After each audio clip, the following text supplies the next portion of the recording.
فضل اور سچائی سے معمور کلیسا جو مسیح کا بدن ہے اور جن کا مسیح سر ہے، یشوع میں آپ سبوں کی سلامتی ہو۔ آج کا وشا ہے کہ قائن کی قربانی کیوں قبول نہیں ہوئی ہابل کے مقابلے، اور آدم اپنی بیوی ہوا کے پاس گیا اور وہ حاملہ ہوئی اور اس کے قائن پیدا ہوا۔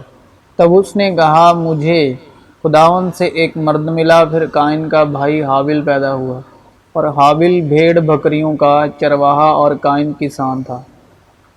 چند روز کے بعد یوں ہوا کہ قائن اپنے کھیت کے پھل کا ہدیہ خداوند کے واسطے لایا، اور حابل بھی اپنی بھیڑ بکریوں کے کچھ پلوٹھے بچوں کا اور کچھ ان کی چربی کا ہدیہ لایا۔ اور خداوند نے حابل کو اور اس کے ہدیہ کو منظور کیا، پر قائن کو اور اس کے ہدیہ کو منظور نہ کیا۔ قائن کو اور اس کے ہدیے کو کیوں منظور نہ کیا؟ اور قائن کی مانند نہ بنے جو اس شریر سے تھا۔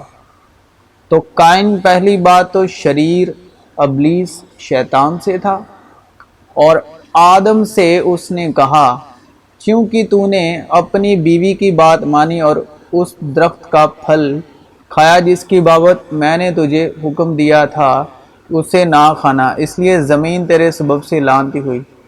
مشقت کے ساتھ تو اپنی عمر بھر اس کی پیداوار کھائے گا، اور وہ تیرے لیے کانٹے اور اونٹ کٹارے اگائے گی، اور تم کھیت کی سبزی کھائے گا۔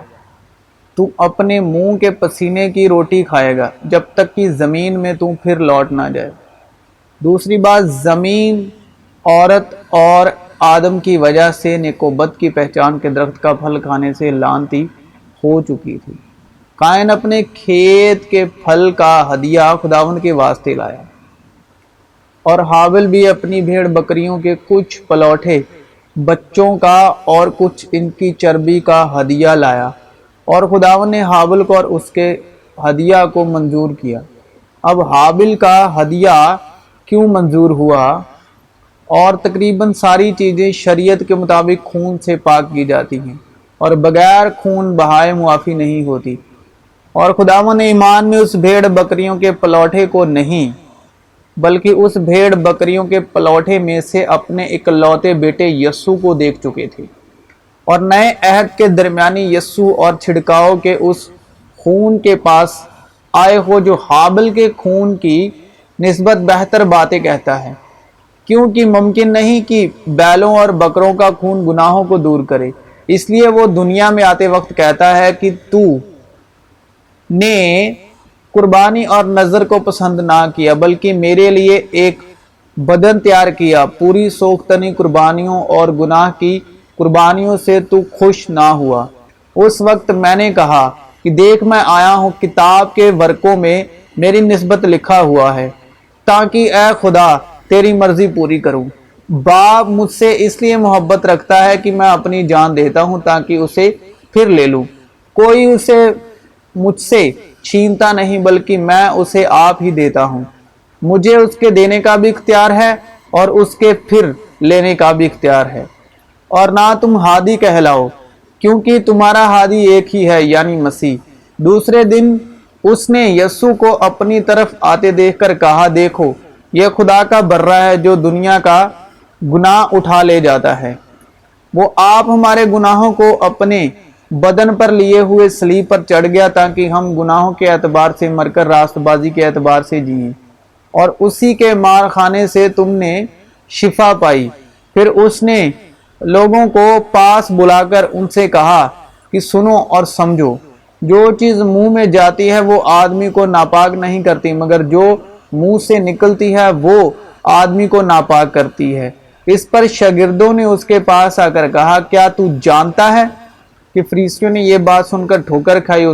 اس نے جواب میں کہا، یعنی یشوع نے، کہ جو پودا میرے آسمانی باپ نے نہیں لگایا جڑ سے اکھاڑا جائے گا۔ انہیں چھوڑ دو، وہ اندھے راہ بتانے والے ہیں، اور اگر اندھے کو اندھا راہ بتائے گا تو دونوں گڑھے میں گر پڑیں گے۔ پطرس نے جواب میں اس سے کہا کہ یہ تمثیل ہمیں سمجھا دے۔ اس نے کہا کیا تم بھی اب تک بے سمجھ ہو؟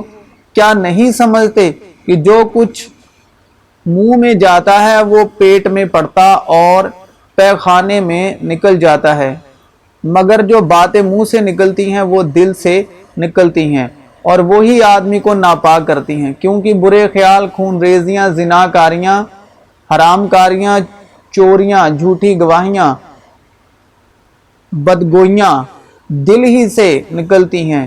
یہی باتیں ہیں جو آدمی کو ناپاک کرتی ہیں، مگر بغیر ہاتھ دھوئے کھانا کھانا آدمی کو ناپاک نہیں کرتا۔